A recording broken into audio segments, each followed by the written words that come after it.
What's up, Niner Faithful? Coming at you with part two of our Solomon Thomas video breakdown. Again, this is a review of him playing inside in our defense. Most of the time, he's played on the edge. This is going to be how does he play inside. The last video I showed how he did in some pass rushing situations. You were able to see that he has the ability. He's able to get some pressures. He has to close the deal, and he has to do them more often. I'm not going to defend the guy that had one sack and say he's an absolute monster and a terror on the field, but you can see that there is talent and there is ability there. We just need to be able to get the most out of him and put him in the best positions to succeed. So then the follow-up question a lot of people were going to have is, okay, so he can play the pass all right from inside. How does he play the run? Because you don't want him to now be a liability if he's a guy that's supposed to be on the edge or even in a 5 technique now playing inside against the run. So we're going to talk and show a little bit here about how he does against the run. So I'm going to start out with the play that I just showed above from the broadcast. This is week 7 versus the Rams, the second play of the game. And here's Solomon Thomas. He's in a 3 technique. He's inside. He's got Ronald Blair outside. And what the Rams are going to do is they're going to try and run a play that we run a lot. It's an outside stretch zone. So they're going to run the play this way. Now, I'm not going to show the play art like I sometimes do on my other videos because I got a number of videos here, so it'll take a really long time if I do that. But here I'm just going to talk about each play. So here the Rams are trying to run to the right. This guard on this outside stretch zone, they're aiming for in this area, which is pretty much where the tackle is. We would call it the 4 hole, or sometimes called the 2 hole. Depends on the offensive system. Some systems start out with the hole between the center and the guard as the 0 hole. Some started out as the 2 hole. Doesn't really matter which way you look at it. But either way, this guard, his job is going to be to scoop block Solomon Thomas. Or reach block sometimes what's called. What that means is he's going to step to the right and try and scoop him and wall him off. They want to get inside this tackle. This tackle is going to go and try and kick out. The tight end is going to come back across the formation. And so we see this with our offense a lot when we run these plays. This is why you call this a zone blocking, because this guard, he's responsible for the first defender that threatens outside his shoulder. So in this B gap, the center is responsible for the first defender that threatens the A gap. And so they're not necessarily man up. He's not just dedicated to Solomon Thomas. He's dedicated to whichever defender is going to threaten this gap. So if he shifts down, then it would be the linebacker. If he slants out, then it's going to go be the linebacker. He's not dedicated to the man, but he's got to get outside and then scoop him. It's a tough assignment. I've seen Mike Person do it a few times, and he's struggled a few times. But anyways, let's get on to the video here. So Solomon Thomas, again, when he does a good job of firing out low, you see how low he fires out, and he gets underneath this guard, and he shoves him right off. He just gives him a little slip move here. The guard is trying to scoop him. That should be a holding, but they don't call it, and a block in the back, because once he slips inside, now the center is being threatened in his gap, so he now has to take this guy on. So he ends up hitting Solomon Thomas as well. And so Thomas ends up taking on both of these linemen and forcing Gurley to cut the ball back. Now we end up without good pursuit here. They go for 5 yards on this play, but it's not because of Solomon Thomas. He did what you want him to do. What ends up happening is Fred Warner thinks this is a pass, and so he drops into coverage. Marsh gets cut down by the tight end that's coming out, and so Reuben Foster's going to be worried about outside contain, and so he's going to go to the outside. So here you see Thomas has stuffed it in, forced it back inside. You can see here Fred Warner thinks it's a pass. I don't know why. He's not reading his lineman. You have Marsh here is getting cut down, and so Reuben Foster's trying to maintain outside contain in case Jared Goff is going to roll out and throw the ball. And so you have a big lane up in here that should be filled with defenders, because what you want from your play side guys is to force it back inside to their help. And Thomas did exactly what you want him to do, but we didn't have the pursuit. So let's move on again. So now we're going to see he's going to take on a double team. What Seattle's going to do is they're just going to run a dive inside. And so what's going to happen is this guard, Sweezy, and Dwayne Brown are going to combo on Thomas, and what these guys' role is Sweezy needs to come down on him, push him over, and help Brown get control so that Sweezy can then go and take a linebacker. So it's hit and go, and he's got to take on and hold his man down. And it's going to be the same thing over here. The center's going to hit and try and get to a linebacker, and he's going to try and get Armstead here. And then we have Buckner on the outside. And so here you see Thomas again. He stays low. Look at him compared to like Armstead. Armstead's getting high, and Thomas is staying really low. And so Armstead is in this position now where he's really having to fight off the center, and Armstead plays this perfectly. He fires out, he attacks the guard, and he recognizes he gets double teamed here. So what he's got to do is, recognizing that it's going to be an inside run, he's going to hold down Sweezy. His job is not to take on Brown as much, but he's going to hold down Sweezy. And so he hits Sweezy, holds him. He's got his inside arm probably grabbing onto his shoulder pads inside to not let him go get Malcolm Smith. And then he even heads up, reaches out, and grabs Dwayne Brown. And so here you see he's eating up this double team that allows Malcolm Smith to fill the hole. And now they're going to have to try and cut it back where we have help defenders coming from. That's perfect D-line play from Solomon Thomas right here. And Witherspoon misses the tackle. But Solomon Thomas, even with all of this, ends up still disengaging on Dwayne Brown and making the tackle for only a 2-yard gain. That's really good D-line play. This is why he was picked number 3 overall, is because he was the number 1 rated run defender coming out of college and the number 6 rated pass defender. So we see that he has potential as a pass rusher, but his strengths are as a run defender. And that's where he really shines in what he can do. He can take on double teams. He's got a relentless motor. He's got good leverage, violent hands, and a quickness inside. And I'm going to show that here. So here he's against the Broncos. They're going to try and run, again, this outside zone. He's playing more in a 5 technique in this position because we're going wide 9 on this side and we're playing traditional on the other side. And so here it's similar move to what he did to the Rams. As he attacks in, he sees that it's a stretch zone. He recognizes pretty quickly, and so he's just going to shove the guard off, and the guard just about falls over. And so again, because of the same rules, this center now is threatened in his gap. He's going to take on Solomon Thomas. And so they shove him in. He stuffs the play side. They're trying to get out here. They're trying to get right through this lane, but they can't, because what they want to do is get in this lane, and this center is to be able to go get that linebacker and them just be able to run, and hopefully the running back would be one-on-one with a safety. But Thomas stuffs it play side, and they have to then cut back, and they gain 4 yards. Again, this is also why we play cover 3 a lot. On this play, we rotated into a cover 2 really late. This was first down. Normally in a cover 3, this safety is going to be sitting down here, and so he's able to control this C gap, D gap. Excuse me, sorry, I'm stumbling over my words today. And that's where the cutback is. But anyways, they still get only 4 yards, but you see Thomas has disrupted the play on his side. He's forced the play back inside. So these are the plays that don't show up on the stats sheets. He says he has 31 tackles, but I'm more interested in, as a D lineman, what do you do to disrupt the play when you don't get the tackle? So again, here's another example. This is very similar. They're going to run actually the exact same play, the Broncos will, but this is a very crucial point in the game. It's 4th and 3.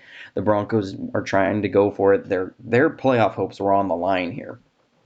So they're going to try and do the same thing. They're going to try and reach block with his guard and get a stretch to the outside.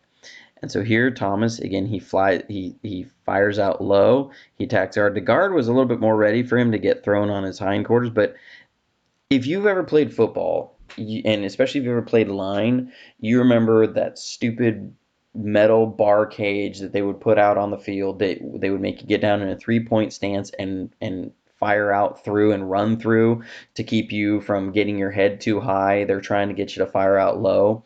This is why they do that, and you see Thomas do that. He fires out this whole way, and he keeps really low, and he's able to get underneath his guard. That is really good, and this is why he can be valuable at his height, is that he stays underneath a lot of these guards, and he's able to use leverage very well. So notice here that the guard, he's where he's standing. and watch where he ends up, because Thomas attacks him, and again, because he's moved a little bit inside of this guard, the center has to help, and he drives that guard back. Look at how far back that guard went. He went 6 feet, 2 yards back as Thomas drives him back, and they're trying to run it up in his area. This guard cannot scoop block him. He's too much to handle.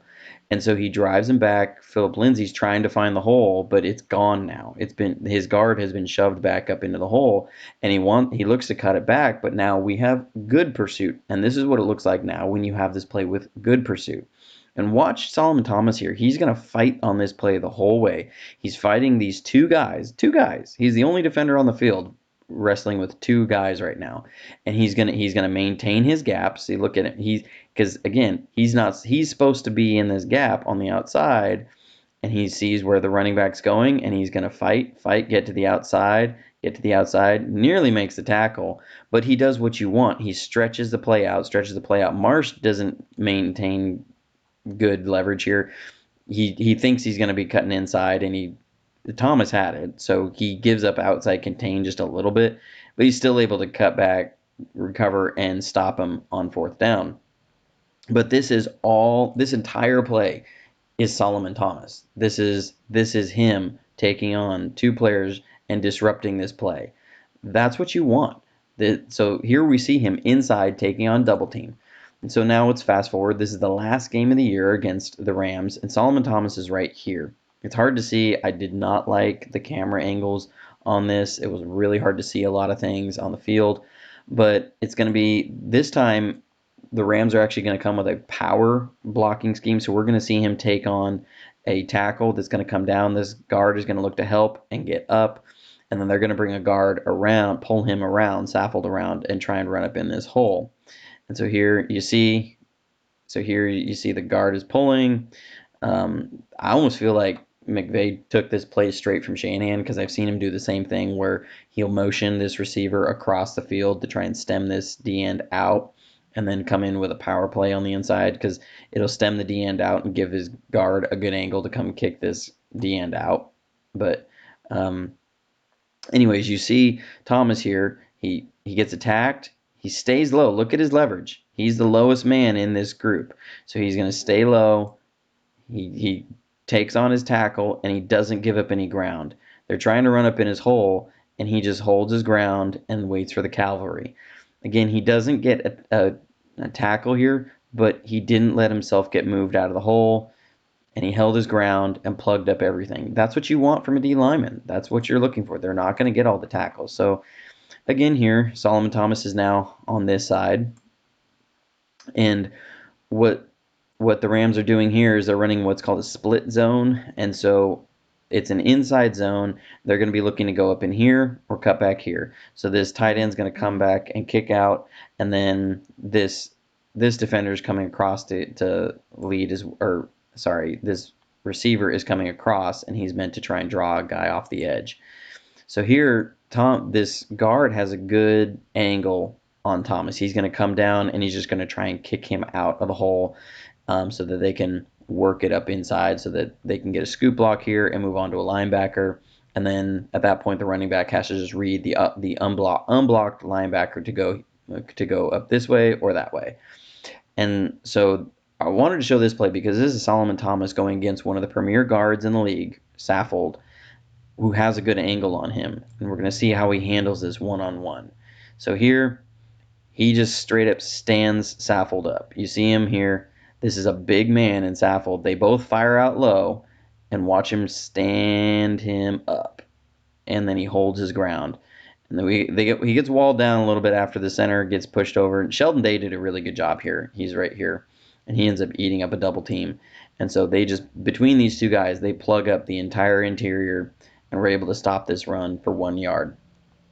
But I wanted to show this one just to see Solomon Thomas one-on-one versus one of the best guards in the league, and just watch how he stands him up. I mean, that is perfect technique right there. He's a technician in the run game. And so the last play I want to show is, again, this is the last game of the year against the Rams, and he's right here. So we're in what we call like a bear front, where we stuff all these guys within, stack them on the guards. So it's a 3-3-0-3 technique. So you have a 3 technique, a 0 technique, and a 3 technique. And this is why he can use his quickness in the run game for plays that are away from him. Now, Julian Taylor's right here. We were trying to give the young kid some playing time. He doesn't keep his gap integrity very well. He needs just so you know, this defender's got this outside gap. Fred Warner's got this gap. Julian Taylor's supposed to have this gap. The center or the zero technique has got to kind of read both gaps here. And if it's a run to the left, he takes the left zero gap, and Thomas is going to take this gap. If it's a run to the right, he takes that one. So and then this linebacker reads and fills. So Thomas here has got to recognize where this play is going and maintain. This is his gap. Apologize for that notification. But so here they're going to try and run this stretch zone. So now this tackle is tasked with scoop blocking him. And so what you're going to see is they try and scoop block him, but he's too quick. He gets inside the tackle. The tackle can only give him a shove. And the only reason he doesn't actually go make this play is because Julian Taylor tried to take an inside move, and he gave up his gap and gets pushed into the way. And so there's a clog, and Solomon Thomas trips over all this work in here. But even then, Sheldon Day did another good job here, and this is one reason we moved on from Earl Mitchell. Was Sheldon Day was looking really good, but you see Thomas here, he's too quick inside, and he can't get scoop blocked by these backside guys, and he nearly runs the play down. So in all these, hope you enjoyed the video. Wanted to again just highlight what he does in the run game, that I really want to see him inside full time next year. The only times I don't want to see him inside, and even then, I depending on what we do in the draft, is in base formations, because the way we run our over and under, sometimes you can end up with your Leo exposed to a double team from a tackle and a tight end, and he can handle that. I'm not sure a guy like D Ford could handle being in that position where an offense can scheme them to get a double team on him at that Leo spot. And I'm not sure Nick Bosa is that guy either. Now, we'll see. And I'm not certain we're going to draft him. I think Nick Bosa would be a great addition to our team, but that's just me, and that's a discussion for a different video. So thank you for watching the video. I was really surprised at how many views the last Solomon Thomas video got in such a short period of time. I checked the numbers today. It was over 3,000 views in 24 hours. I haven't had any video do that yet. So thank you for your support. Thank you for checking out the channel and watching through to the end. If you like the video, hit the like button. If you want to subscribe, go ahead. That'd be awesome. So appreciate it, everybody, and go Niners.